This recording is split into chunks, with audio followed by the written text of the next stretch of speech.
Sesungguhnya Fir'aun telah berbuat sewenang-wenang di muka bumi dan menjadikan penduduknya berpecah belah. Dia bertindak semena-mena, lalim, melampaui batas, lebih mementingkan kehidupan dunia dan berpaling dari ketaatan Rob yang Maha Tinggi. Fir'aun memecah menjadi banyak sekali golongan dan kelompok dan menindas sebagian di antara mereka. Fir'aun menindas Bani Israel yang berasal dari keturunan Nabi Yakub. Saat itu, mereka adalah penduduk bumi terbaik. Mereka berada di bawah kuasa Raja Tiran yang zalim, yang memperbudak dan mempekerjakan mereka untuk pekerjaan-pekerjaan hina. Ada banyak faktor yang melatar belakangi perbuatan raja tersebut. Selain karena kebencian, ada juga faktor ramalan yang beredar pada saat itu. Bani Israel mengalami siksaan dan penyiksaan yang tak terkira. Nabi Musa diutus oleh Allah Subhanahu wa Ta'ala untuk membebaskan Bani Israel dan telah berulang kali memperingatkan Fir'aun agar membebaskan kaumnya. Namun Fir'aun tetap bersikeras dan menolak. Suatu hari Allah Subhanahu wa Ta'ala memerintahkan Nabi Musa untuk kembali kepada Fir'aun dan menunjukkan mukjizat. Di sana Nabi Musa menunjukkan beberapa mukjizat, termasuk mengubah tongkatnya menjadi ular raksasa dan di tangannya mengeluarkan cahaya. Namun Fir'aun tetap ingkar, dan dari situlah awal mula kehancuran Fir'aun dan pengikutnya. Tentang bagaimana detail kisah lengkapnya serta kelanjutan nasib Fir'aun, dari mana awal mula keangkuhan Fir'aun sampai mengakui dirinya sebagai Tuhan, serta dari mana sumber kekayaan Fir'aun yang sampai penasihatnya saja Qorun bisa membangun istana megah, akan dibahas lengkap di sini. Namun sebelum saya melanjutkan kisahnya, dimohon kepada pemirsa untuk menonton video ini sampai selesai, supaya tidak ada kesalahpahaman dalam memahami isi cerita, serta mohon bantu channel ini semakin berkembang dengan cara subscribe dan berikan like serta komen positifnya. Semoga bantuan pemirsa sekalian menjadi amal jariah dan bernilai pahala di sisinya. Bismillahirrahmanirrahim. Fir'aun menguasai seluruh negeri. Seiring dengan makmurnya negeri Mesir, kekuasaan Fir'aun semakin hari semakin bertambah. Fir'aun berkuasa tanpa ada yang berani menentang, dan dia membuat keputusan sesuka hatinya. Bahkan dengan kesombongannya, dia sampai berani mengaku sebagai Tuhan. Gelar Fir'aun Raja Mesir kuno punya pengaruh besar yang diyakini sebagai seorang yang bertanggung jawab untuk melindungi dunia pada saat itu. Fir'aun bukanlah nama seseorang, melainkan sebutan dalam Al-Quran yang merujuk pada seorang Raja Mesir yang sombong, suka menindas, dan sering melampaui batas, yang hidup ketika Nabi Musa alaihi salam bayi sampai dirinya dibinasakan oleh Allah di Laut Merah. Fir'aun merupakan sebuah gelar bagi raja-raja Mesir yang muncul di era New Kingdom.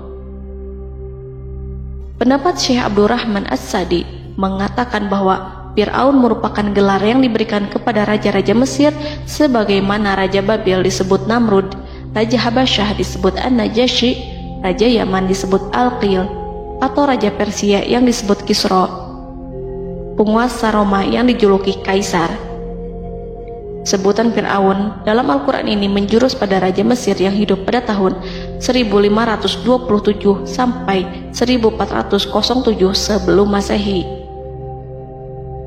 Fir'aun dikhususkan untuk menyebut penguasa Mesir yang membangkang dan tidak beriman kepada Allah Subhanahu wa Ta'ala, sedangkan yang beriman kepadanya dikenal dengan nama Malik, yang saat itu hidup di zaman Nabi Yusuf alaihi salam. Sebagian ahli sejarah mengatakan bahwa penguasa Mesir pada masa Nabi Yusuf disebut Al-Malik atau Raja, tidak disebut Fir'aun, karena kedua penguasa ini berbeda asal daerahnya. Penguasa Mesir pada masa Nabi Yusuf berasal dari Mesir pesisir, sehingga mudah untuk menerima perubahan. Sedangkan Fir'aun pada masa Nabi Musa berasal dari pedalaman Mesir yang mempunyai watak dan karakter keras serta kolot, dan tidak mudah menerima orang-orang di luar kalangan mereka.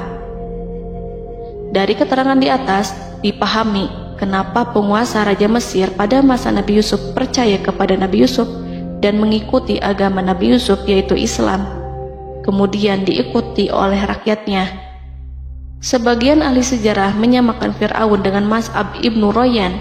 Ada pula yang menyatakan bahwa Fir'aun anaknya Walid ibnu Mas'ab ibnu Royan dari salah satu kaum Ad. Para Fir'aun Mesir kuno memperoleh kekayaan dan membangun kerajaan mereka yang megah melalui berbagai sumber. Beberapa sumber utama kekayaan dan pembangunan kerajaan Fir'aun adalah sumber daya alam. Mesir kuno diberkati dengan sumber daya alam yang melimpah, termasuk emas, tembaga, dan batu mulia yang ditambang dari wilayah gurun dan lembah. Sungai Nil juga menyediakan tanah yang subur untuk pertanian yang menjadi dasar ekonomi Mesir kuno. Air yang sangat penting ini memungkinkan kota-kota tumbuh di tengah gurun. Lonjakan air dan nutrisi itu mengubah lembah Nil menjadi tanah pertanian yang produktif. Menurut Organisasi Pangan dan Pertanian PBB, petani Mesir kuno adalah salah satu kelompok pertama yang melakukan pertanian dalam skala besar, menanam tanaman makanan seperti gandum, serta tanaman industri seperti rami untuk membuat pakaian. Sungai Nil mengalir ke utara sejauh 4.160 mil dari Timur Tengah Afrika ke Laut Tengah, yang memberikan Mesir kuno tanah subur dan air untuk irigasi. Untuk memaksimalkan pemanfaatan air Sungai Nil, petani Mesir kuno mengembangkan sistem irigasi cekungan. Mereka membangun jaringan tanggul berbahan tanah untuk membentuk cekungan.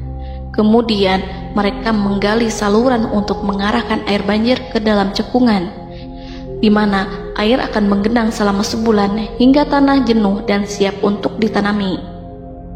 Selain itu, Sungai Nil dapat dimanfaatkan untuk mengangkut material proyek-proyek konstruksi.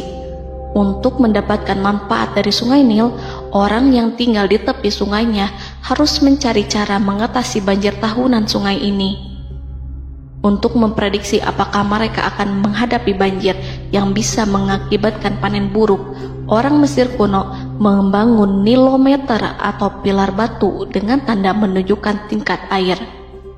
Mereka mengembangkan keterampilan dan teknologi baru dari pertanian hingga pembuatan perahu dan kapal. Sungai Nil juga merupakan rute transportasi penting karena memainkan peran sentral dalam peradaban Mesir kuno. Orang Mesir menjadi ahli dalam membangun perahu dan kapal untuk mengangkut berbagai barang, termasuk ternak, sayuran, ikan, roti, dan kayu. Mesir kuno memiliki perdagangan yang berkembang dengan wilayah Afrika Timur dan Tengah serta Mediterania Timur. Perdagangan ini tidak hanya mencakup barang-barang mewah, tetapi juga bahan pangan dan bahan baku. Fir'aun juga memiliki semua tanah di Mesir dan mengumpulkan pajak dari rakyatnya. Raja Fir'aun juga memperlakukan rakyat dengan kejam tanpa belas kasihan. Ia memeras pajak yang tinggi dan menjadikan kaum Bani Israel sebagai budak kerajaan. Mereka juga menerima upeti dari negara-negara yang dikalahkan atau ingin menjaga hubungan baik dengan Mesir. Bahkan Fir'aun juga memiliki proyek konstruksi untuk membangun struktur megah seperti piramida, kuil, dan monumen yang tidak hanya menunjukkan kekuasaan dan kekayaan mereka, tetapi juga berfungsi sebagai pusat administrasi dan agama. Proyek-proyek ini seringkali menggunakan tenaga kerja dari rakyat yang bekerja selama musim banjir. Kekayaan dan kerajaan megah Fir'aun merupakan hasil dari pengelolaan sumber daya yang efisien, eksploitasi sumber daya alam, dan kebijakan ekonomi yang cerdas. Ini semua mencerminkan kemajuan teknologi, organisasi sosial, dan kekuatan politik Mesir kuno.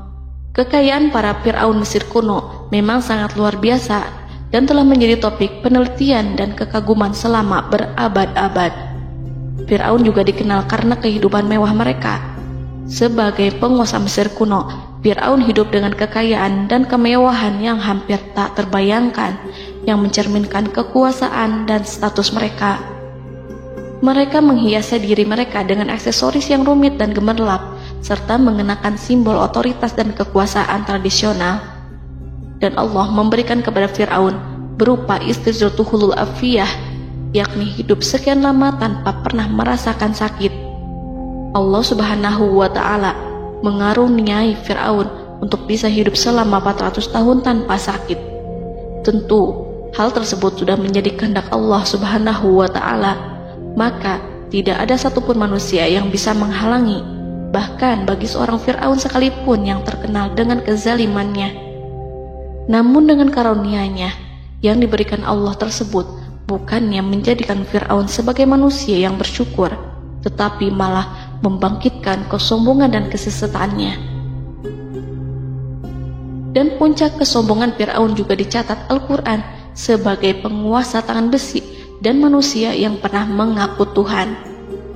Aku adalah Tuhan kalian yang maha tinggi. Quran Surat An-Najiat ayat 24. Fir'aun hidup selama 446 tahun. Selama hidupnya, Fir'aun memiliki tubuh yang sehat dan bugar tanpa pernah mengalami sakit, meski hanya berupa pusing atau flu sekalipun. Fir'aun bahkan tidak pernah merasakan kelelahan. Fir'aun tidak pernah merasakan perihnya lapar, kerongkongannya tidak pernah tersentuh panasnya dahaga. Seandainya dalam semalam saja Fir'aun dilanda sakit berupa pusing atau demam, maka ia akan sibuk untuk mengurus dirinya sendiri dan tidak berpikiran untuk mengaku bahwa ia adalah Tuhan.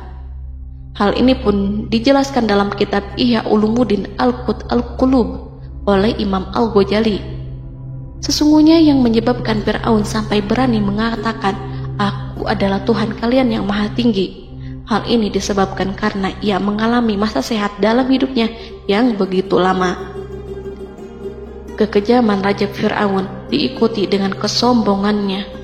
Ia enggan bersyukur atas kemakmuran yang dianugerahkan Allah Subhanahu wa Ta'ala. Ia justru menjadikan negeri Mesir penuh dengan kemusyrikan. Sungguh, dia Fir'aun termasuk orang-orang yang berbuat kerusakan, dan kami hendak memberi karunia kepada orang-orang tertindas di bumi, dan hendak menjadikan mereka pemimpin dan menjadikan mereka orang-orang yang mewarisi bumi. Dan kami teguhkan kedudukan mereka di bumi, dan kami perlihatkan kepada Fir'aun dan Haman bersama bala tentaranya apa yang selalu mereka takutkan dari mereka. Surat Al-Qasas ayat 1-6. Haman yang merupakan penasihat dan sekaligus pelaksana proyek pembangunan menara untuk Fir'aun yang ikut berkontribusi dalam kesesatan Fir'aun, dan dia juga yang menjadi aktor utama atas kezaliman Fir'aun yang nantinya memberikan nasihat kepada Fir'aun dan mendorongnya untuk menolak ajaran Nabi Musa alaihi salam. Faktor yang mendorong Fir'aun melakukan tindakan keji ini adalah Bani Israel yang mempelajari suatu hal yang mereka riwayatkan dari Ibrahim, bahwa suatu saat nanti akan lahir seorang anak Bani Israel yang akan menghancurkan kekuasaan Raja Mesir. Berita gembira ini terjadi saat insiden antara Sarah, istri Nabi Ibrahim alaihissalam, dengan Raja Mesir yang saat itu berniat jahat terhadap Sarah. Namun Allah menjaganya. Berita gembira ini santer terdengar di antara Bani Israel.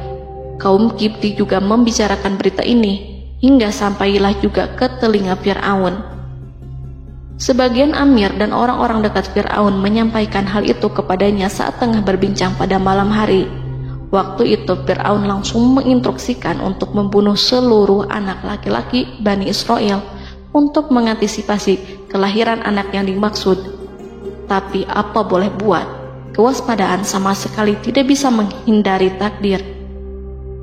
Suatu ketika Fir'aun bermimpi seakan-akan api datang dari arah Baitul Maqdis lalu membakar semua rumah Mesir dan seluruh kaum Kipti. Namun api tersebut tidak membahayakan Bani Israel. Saat bangun, Fir'aun merasa takut oleh mimpi itu. Ia kemudian mengumpulkan seluruh paranormal dan tukang sihir. Fir'aun bertanya kepada mereka terkait mimpi itu. Mereka berkata, akan lahir seorang bayi laki-laki dari kalangan Bani Israel yang akan menghancurkan penduduk Mesir. Sebab itulah Fir'aun memerintahkan untuk membunuh anak laki-laki dan membiarkan hidup anak perempuan. Fir'aun sangat mewaspadai agar Musa tidak lahir, hingga menunjuk sejumlah laki-laki dan dukun beranak berpatroli memeriksa para wanita hamil dan mendata waktu kelahiran mereka. Jika ada yang melahirkan anak laki-laki, si bayi langsung disembelih oleh para algojo seketika itu juga. Allah berfirman, kami mengilhamkan kepada ibu Musa, susuilah dia Musa, jika engkau khawatir atas keselamatannya, hanyutkanlah dia ke sungai Nil dalam sebuah peti yang mengapung. Janganlah engkau takut dan janganlah pula bersedih. Sesungguhnya kami pastikan mengembalikan kepadamu dan menjadikan sebagai salah seorang rasul. Surat Al-Qasas ayat 7. Pada saat itu, ibu Musa yang bernama Ayarika, ada juga yang menyebut Ayah Zakat, merasakan kesedihan yang amat dalam dan sudah mengantisipasi sejak pertama kali mengandung Musa. Kehamilannya ini memang tidak terlihat.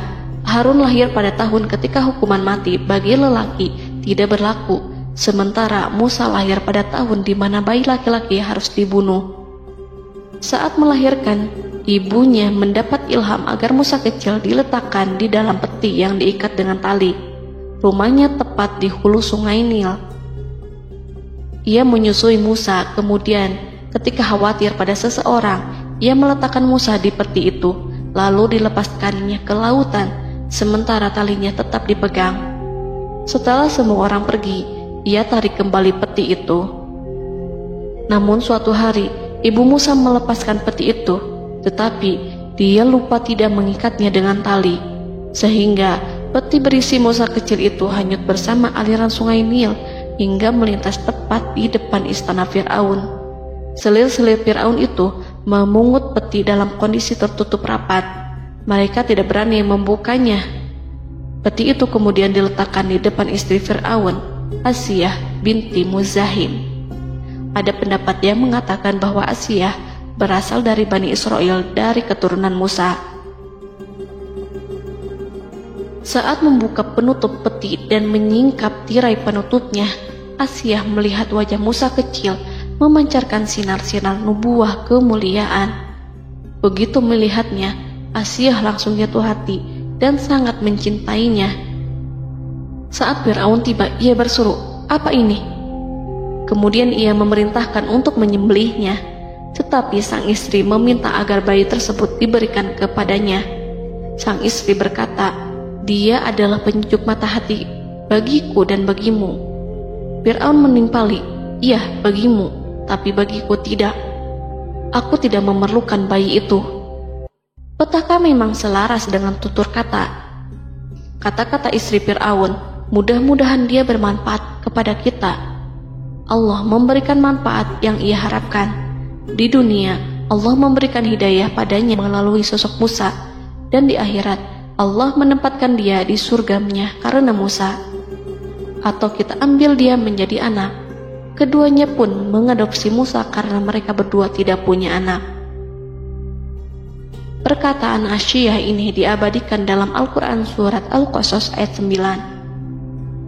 Dan berkatalah istri Fir'aun, "Ia adalah penyejuk mata hati bagiku dan bagimu. Janganlah kamu membunuhnya. Mudah-mudahan ia bermanfaat kepada kita atau kita ambil ia menjadi anak." Sedangkan mereka tidak menyadari. Dalam ayat ini Allah Subhanahu wa Ta'ala berfirman yang artinya, sedangkan mereka tidak menyadarinya. Ibnu Katsir menjelaskan maksud dari ayat ini, mereka tidak mengetahui apa yang dikehendaki Allah, bahwa di tangan anak itulah terjadinya kehancuran masa depan Fir'aun dan bala tentaranya. Mereka tidak mengetahui hukuman besar Allah yang dikehendaki terhadap Fir'aun dan pasukannya. Mereka tidak tahu bahwa Allah menakdirkan mereka untuk memungutnya. Saat Musa tinggal di kediaman Fir'aun, pihak keluarga ingin menyusuinya. Namun Musa tidak mau menerima susu wanita manapun. Ia juga tidak mau makan, hingga mereka dibuat bingung karenanya. Mereka berusaha sebisanya untuk memberi Musa makan, namun Musa tidak mau. Seperti yang Allah sampaikan dalam surat Al-Qasas ayat 12. Dan kami cegah dia Musa menyusu kepada perempuan-perempuan yang menyusuinya sebelum itu. Mereka kemudian mengirim Musa bersama para dukun beranak dan sejumlah wanita ke pasar. Mungkin Musa mau menyusu pada seorang wanita di sana. Saat semua orang berdiri di hadapan Musa, saudari Musa melihatnya. Ia tak memperlihatkan sikap seakan-akan mengenal bayi yang sebenarnya adalah adiknya. Mereka kemudian pergi bersama saudari Musa itu ke kediaman Musa. Musa kecil kemudian digendong ibunya untuk menyusui bayi itu. Bayi yang tidak lain adalah anaknya sendiri, langsung menyusu dengan lahap. Melihat hal itu, mereka merasa sangat puas dan gembira. Mereka pun melaporkan peristiwa yang sangat menggembirakan itu kepada Asia. Asia meminta agar perempuan yang tidak lain adalah ibunya Musa itu untuk menetap bersamanya dan memohon kebaikan serta kesediaannya. Namun, perempuan itu menolaknya seraya berkata, "Sesungguhnya aku mempunyai suami dan anak-anak yang tidak bisa aku tinggalkan. Akan tetapi, aku siap melakukan jika bayi itu dibawa kepadaku ke rumahku." Akhirnya Asia mengutus ajudan kerajaan untuk menyerahkan bayi itu kepada ibunya Musa untuk disusui secara rutin. Asia kemudian memberikan berbagai macam fasilitas kepada ibu Musa berupa biaya nafkah sehari-hari, pakaian-pakaian bagus, dan beberapa hadiah istimewa yang lainnya sebagai kompensasi upah menyusui bayi itu. Akhirnya Musa kecil kembali ke pangkuan ibunya dan berada di bawah asuhannya. Allah telah menyatukan kembali bayi yang bernama Musa itu dengan ibunya sendiri. Fir'aun tidak akan menyangka jika Allah telah mempersiapkan sesuatu yang besar lewat kehadiran Musa kecil di kerajaannya. Sang raja bengis lagi terpedaya oleh banyaknya pasukan yang dimiliki, kekuasaan, dan luasnya kerajaan yang maha agung yang tak terkalahkan, dan takdirnya tak bisa ditentang.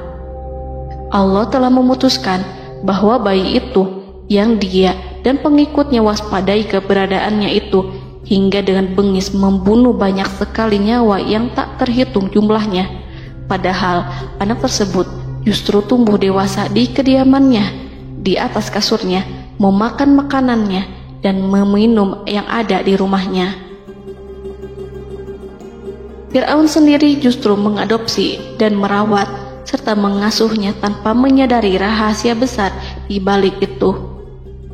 Anak itu yang membuatnya binasa di dunia dan akhirat karena menentang kebenaran yang nyata yang ia sampaikan kepadanya.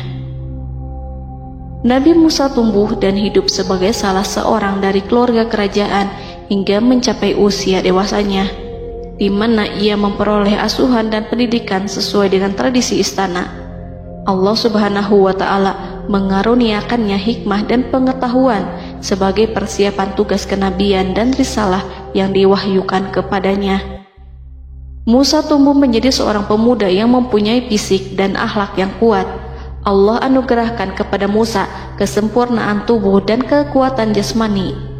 Musa juga menyadari bahwa dia hanyalah anak angkat, tidak setetes pun darah Fir'aun mengalir padanya, dan bahwa ia keturunan Bani Israel yang ditindas dan diperlakukan sewenang-wenang oleh Fir'aun dan kaumnya.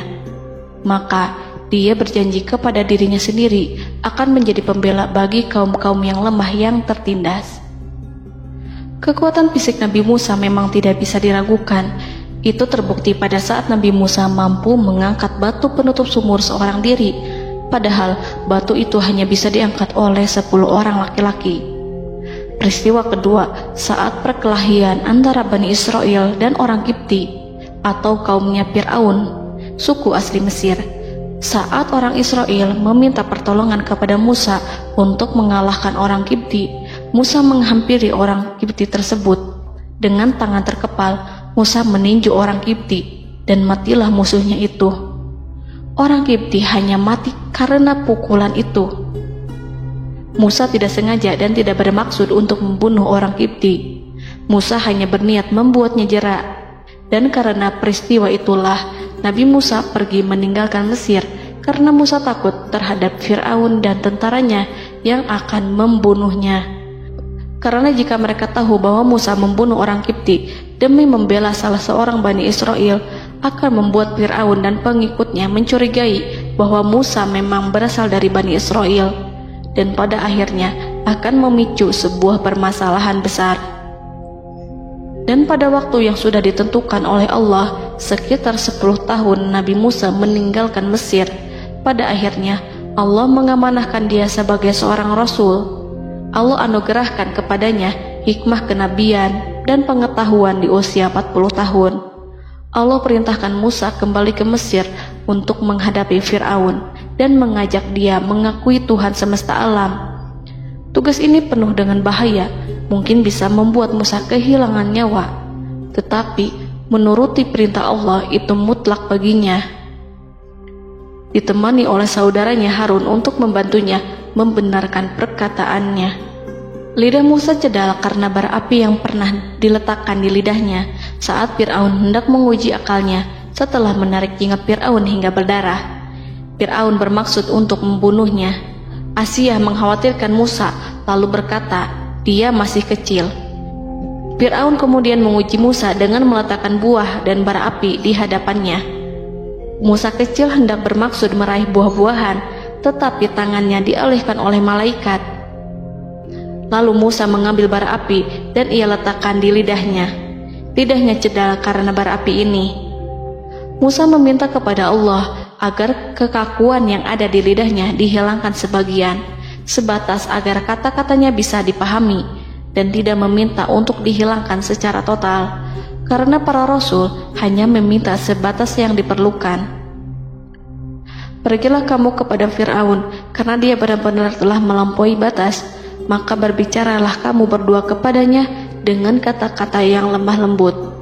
Mudah-mudahan dia sadar atau takut. Quran Surat Toha ayat 42-43. Ini merupakan sifat santun dan kasih sayang serta rahmat Allah terhadap makhluknya, meski Allah mengetahui kekafiran dan kesewenang-wenangan dan kesombongan Fir'aun. Bersama Harun, Musa mendatangi Fir'aun setelah menemui beberapa rintangan yang lazim ketika akan menemui raja pada waktu itu. Pertemuan Musa dan Harun juga dihadiri oleh beberapa anggota pemerintahan dan penasihat. Bertanyalah Fir'aun kepada mereka berdua, siapakah kalian berdua ini? Musa menjawab, kami Musa dan Harun adalah pesuruh Allah agar kamu membebaskan Bani Israel dari perbudakan dan penindasanmu dan menyerahkan mereka kepada kami agar mereka menyembah kepada Allah dengan leluasa dan menghindari siksaanmu. Fir'aun segera mengenal Musa dan berkata kepadanya, bukankah engkau Musa yang sudah kami asuh sejak bayimu dan kami asuh dalam istana sampai usia remajamu dan mendapat pendidikan serta pengajaran yang menjadikan engkau pandai? Dan bukankah engkau yang melakukan pembunuhan terhadap diri daripada seorang dari golongan kami? Sudahkah engkau lupa terhadap itu semua dan tak ingat akan jasa kami kepadamu? Musa menjawab, bahwasannya engkau telah mengurus aku sejak kecil. Itu bukanlah jasa yang dapat kamu banggakan, karena jatuhnya aku pada tanganmu akibat dari kekejaman dan kezalimanmu tatkala engkau memerintah agar orang-orangmu menyembelih setiap bayi laki-laki yang lahir, sehingga ibuku membiarkanku mengapung di sungai Nil dan aku dipungut oleh istrimu, sehingga selamatlah aku dari pengejaranmu dan penyembelihanmu. Dan kebaikan yang engkau sebutkan itu sebanding dengan perlakuanmu terhadap sebuah suku bangsa besar, yaitu Bani Israel secara keseluruhan, karena engkau telah menindas dan menjadikan mereka budak-budak untuk melayanimu. Dan mengenai pembunuhan itu merupakan kehilafanku, lalu aku lari darimu karena aku takut kepadamu. Namun peristiwa itu merupakan rahmat dan hikmah yang terselubung bagiku, sebab dalam perantauanku setelah aku melarikan diri dari negerimu ini, Allah Subhanahu wa Ta'ala mengaruniakanku dengan hikmah ilmu dan mengutus aku sebagai rasul. Maka dalam rangka tugasku sebagai rasul, datanglah aku kepadamu atas perintah Allah untuk mengajak engkau dan kaummu untuk menyembah Allah dan meninggalkan kezaliman serta penindasanmu terhadap Bani Israel yang kau pekerjakan dan perbudak mereka untuk melakukan pekerjaan dan melayanimu. Fir'aun bertanya, siapakah Tuhan yang engkau sebut-sebut itu, hai Musa? Adakah Tuhan di atas bumi ini selain aku yang patut disembah dan dipuja? Musa menjawab, ya, yaitu Tuhanmu dan Tuhan nenek moyangmu, serta Tuhan alam semesta. Fir'aun bertanya, siapakah Tuhan alam semesta itu? Musa menjawab, ialah Tuhan langit dan bumi, dan segala yang ada di langit dan di bumi. Berkatalah Fir'aun kepada para penasehatnya dan para pembesarnya, sesungguhnya Rasul yang diutus kepada kamu ini adalah seorang yang gila. Kemudian ia balik bertanya kepada Harun dan Musa, siapakah Tuhan kamu berdua? Akulah Tuhanmu yang paling tinggi. Surat An-Najiat ayat 23-24. Dan Fir'aun berkata, wahai para pembesar kaumku, aku tidak mengetahui ada Tuhan bagimu selain aku. Quran Surat Al-Qasas ayat 38. Fir'aun menentang, padahal ia tahu bahwa ia adalah hamba yang diatur, dan Allah lah yang menciptakan dan memberi bentuk rupa. Dan mereka mengingkarinya karena kezaliman dan kesombongannya, padahal hati mereka meyakini kebenarannya. Maka perhatikanlah bagaimana kesudahan orang-orang yang berbuat kerusakan. Quran Surat An-Naml ayat 14. Fir'aun beralih memakai kekuasaan dan wibawa yang ia miliki.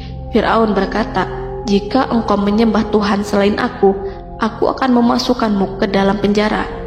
Musa berkata, apakah engkau akan melakukan itu sekalipun aku tunjukkan kepadamu suatu bukti yang nyata?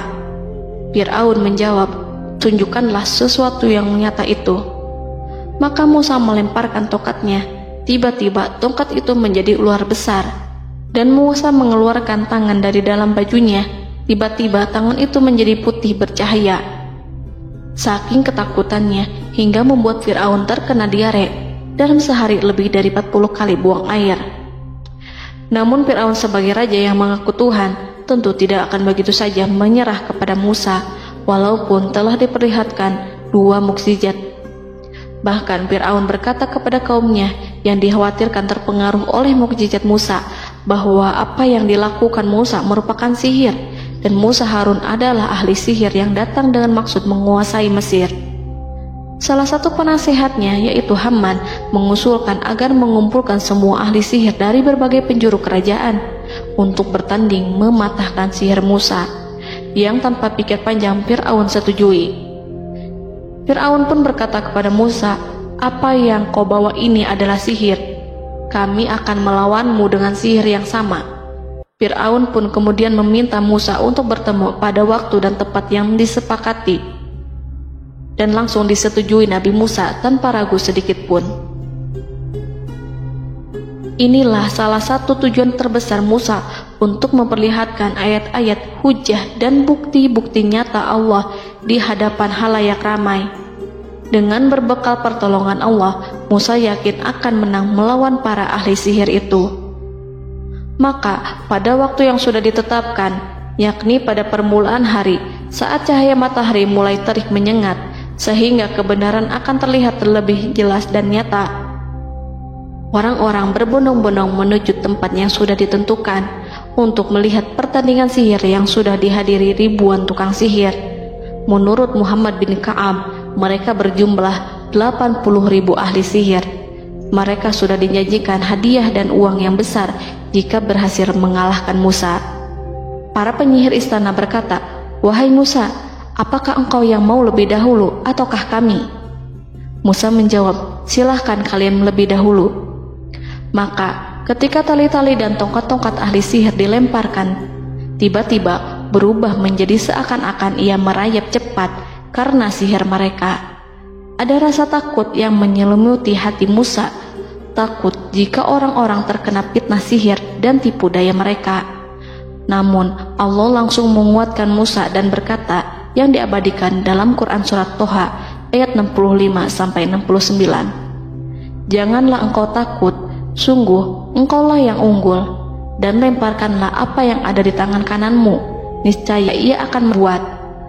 Apa yang mereka buat itu hanyalah tipu daya tukang sihir belaka, dan tidak akan menang tukang sihir itu dari manapun ia datang. Saat Musa melemparkan tongkat, tongkat itu berubah menjadi ular besar yang memiliki kaki, berleher besar, dan bentuk yang menakutkan, hingga semua orang lari dan menjauh. Ular itu kemudian menelan tali-tali para tukang sihir dengan satu persatu dengan gerakan super cepat. Semua orang melihatnya dengan penuh keheranan, sementara para tukang sihir mereka tercengang dan bingung kala melihatnya. Mereka melihat sesuatu yang sama sekali tidak pernah terlintas di benaknya dan juga berada di luar bidang yang mereka kuasai. Saat itulah mereka tahu pasti bahwa yang mereka lihat itu bukanlah sihir, sulap, khayalan ilusi ataupun kebohongan semata, tetapi sebuah kebenaran yang hanya bisa dilakukan oleh Yang Maha Benar, yang mengutus mukjizat tersebut dengan benar. Allah menyingkap tabir kelalaian dari hati mereka, menyinarinya dengan petunjuk yang Ia ciptakan dan menyingkirkan gumpalan keras di hatinya. Mereka segera bertaubat dan tunduk sujud kepadanya.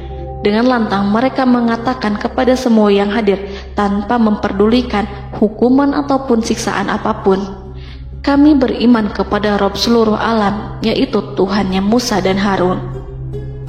Fir'aun yang congkak dan sombong tentu sangat marah dengan apa yang disaksikannya itu.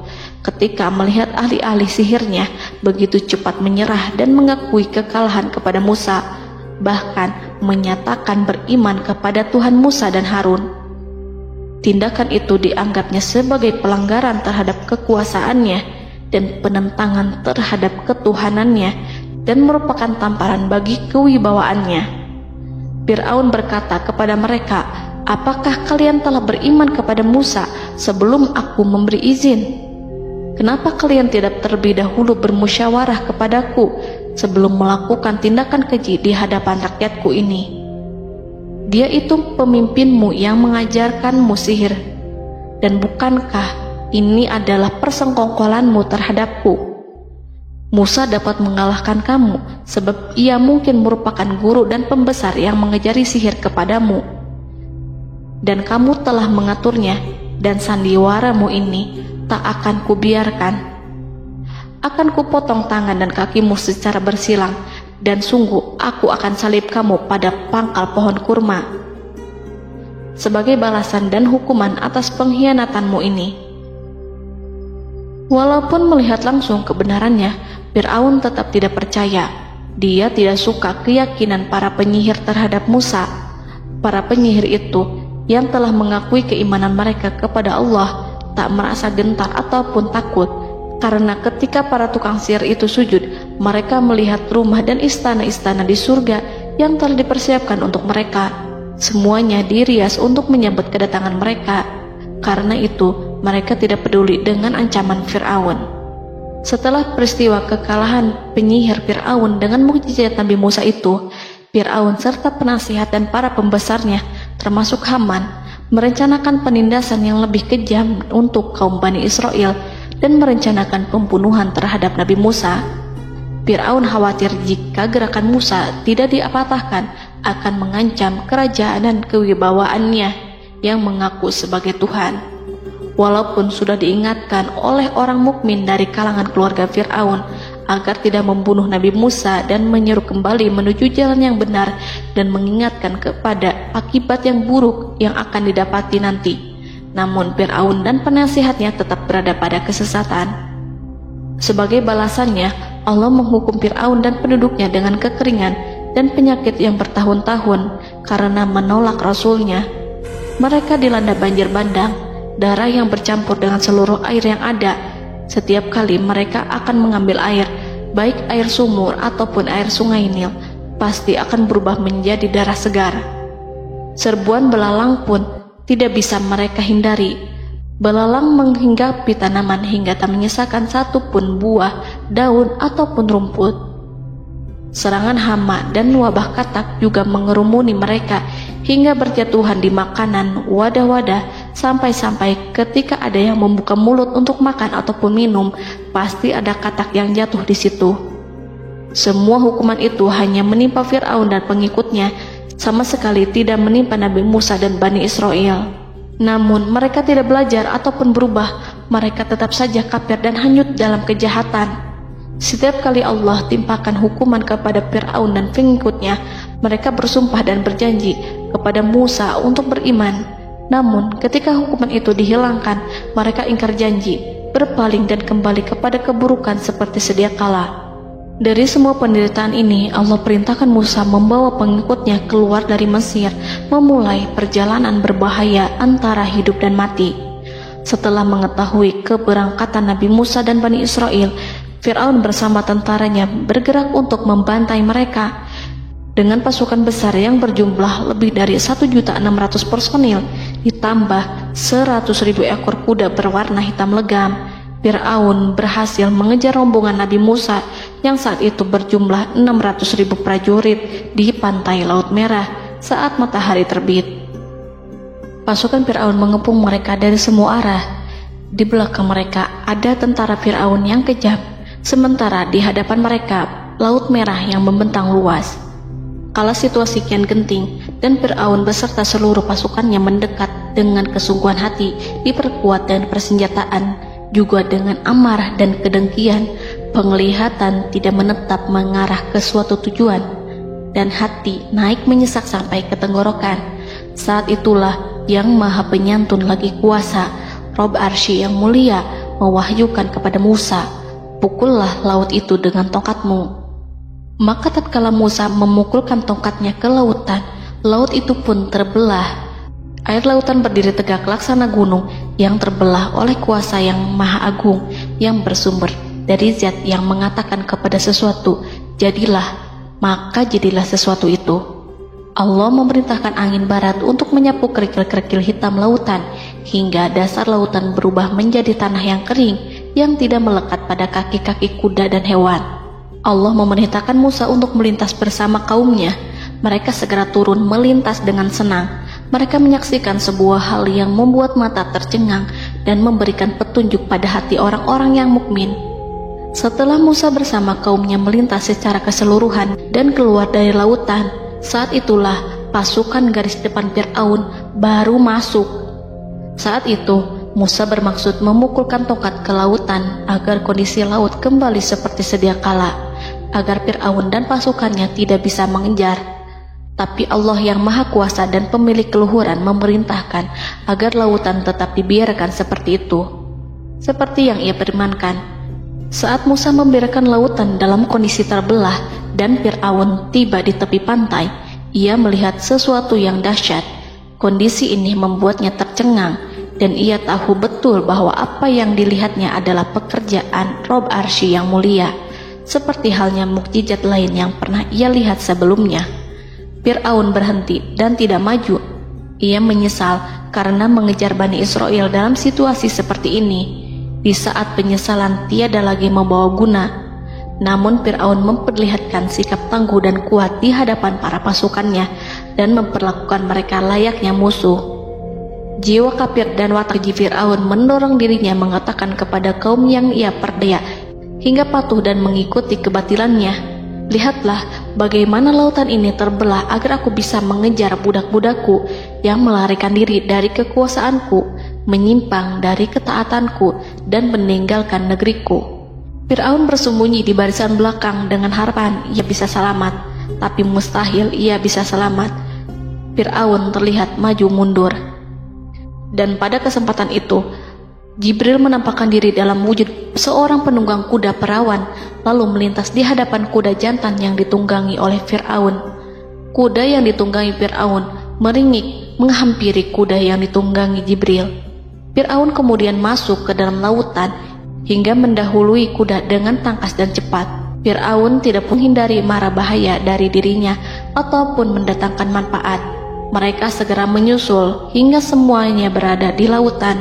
Setelah bagian depan hendak mencapai tepi, Allah memerintahkan Musa melalui wahyu untuk memukul lautan dengan tongkat. Musa memukul lautan dengan tongkat. Lautan kembali menyatu seperti sedia kala dan menenggelamkan mereka semua. Tak seorang pun yang selamat. Allah menggambarkan tentang bagaimana Fir'aun didengkot orang-orang kafir Kipti tenggelam. Gelombang besar sesekali turun dan sesekali naik membawa Fir'aun.